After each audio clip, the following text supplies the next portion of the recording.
तुमचं स्वागत आहे मम्मीज किचन कट्ट्यामध्ये। आज तुम्हाला मी दाखवणार veg grill sandwich, veg mayonnaise sandwich.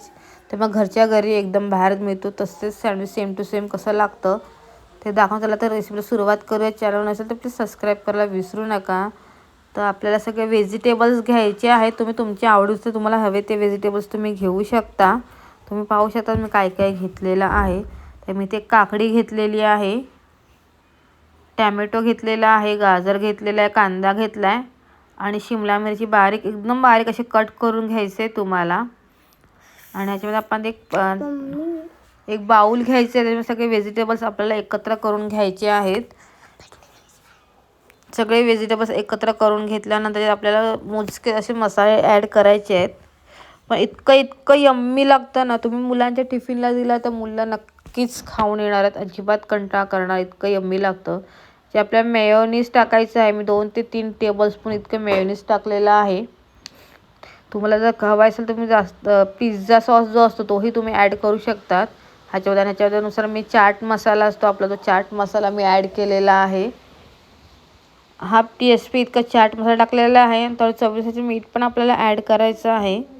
आणि तुमच्या घरामध्ये जर ॲरोगॅनो असेल आणि चिली फ्लेक्स असेल तर तुम्ही तेही टाकू शकता, ॲज मस्त टेस्ट येते। चिली फ्लेक्स तिखट नसतं पण टेस्टी असतं। माझ्याकडे होतं पिझ्झा मागवलं तेव्हा तर त्यातलेच मी ते यूज करत आहे। खूपच चांगली टेस्ट लागते। चटणी वगैरे लावायची काही गरज नाही लागत आहे। ते सगळं आपल्याला टाकायचं, सगळं छान मिक्स करून घ्यायचं, सगळं एकजीव करून घ्यायचं आहे। सगळं एकजीव मिक्स झालं। जर तुम्हाला वाटेल की आपलं मेयो जर कमी वाटत असेल तुम्ही एक्स्ट्रा टाकू शकतात, पण मला बरोबर होतं म्हणून मी टाकलं नाही। आणि सगळं एकजीव करून घ्यायचं आहे। त्यामुळे तुम्ही चीज पण ॲड करू शकता, टोटली ऑप्शनल आहे। तुम्हाला जर चीज टाकायचं तुम्ही टाकू शकतात। मी इकडे 1 क्यूब इतकं चीज टाकलेलं आहे की तुम्हाला चीज एक्स्ट्रा टाकायचं तुम्ही एक्स्ट्रा पण टाकू शकता। 2 किंवा 3 क्यूब्स पण चीज टाकू शकतात, तेही खूप छान लागतं। सो मी इकडे 1 क्यूब खिसून टाकलेलं होतं चीजचं।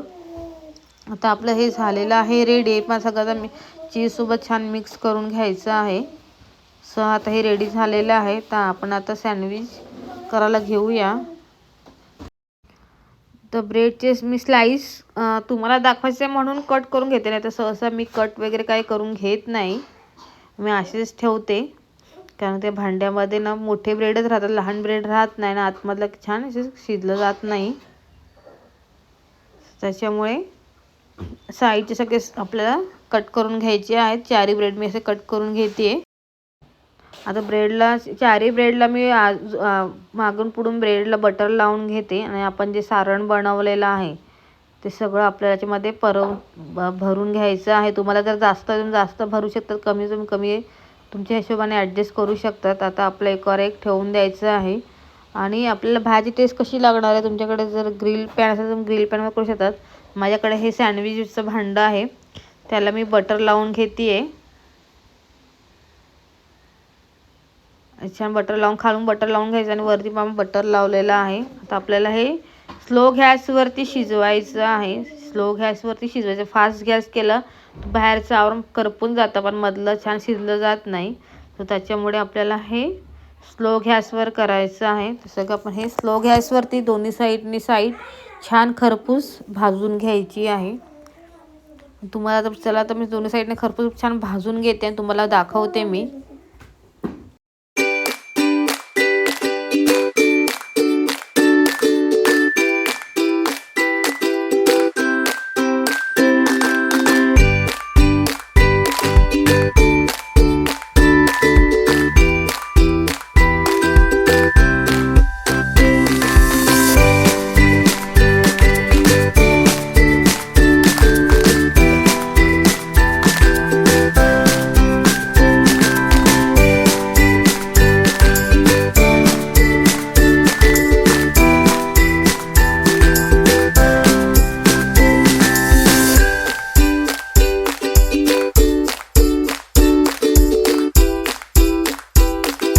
आता आपल्या सँडविच पाहू शकता, तिन्ही सँडविच छान खरपूस भाजून झालेले आहेत। खूपच टेम्पटिंग आणि यम्मी लागतात, खूपच छान झालेले आहेत।